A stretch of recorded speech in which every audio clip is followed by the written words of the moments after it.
Hoje, vocês irão descobrir tudo. Quando seu pai repetir várias vezes as mesmas coisas, não se estresse com ele.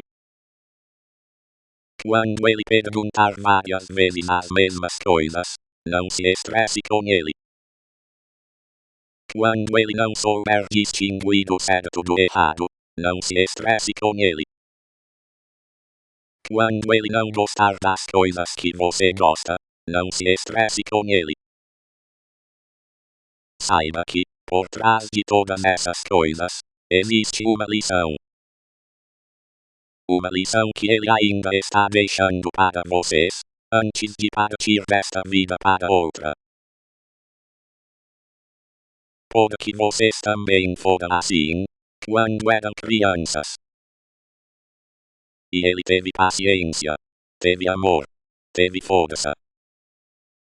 E fez tudo o que podia, para transformar vocês nos homens que são hoje.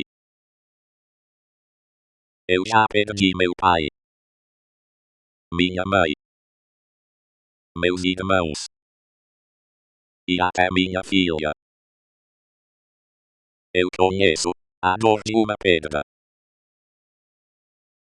E é por essa razão que eu posso falar com autoridade. Valorize enquanto há tempo. Tenha paciência. Ame. Perdoe. Esteja presente. Pode que um dia, aquilo que hoje parece repetitivo, pode se transformar na lembrança que você mais gostaria de ter novamente. Por isso, abrace seu pai. Converse com ele. Tenha paciência com ele. E ame enquanto ainda há tempo.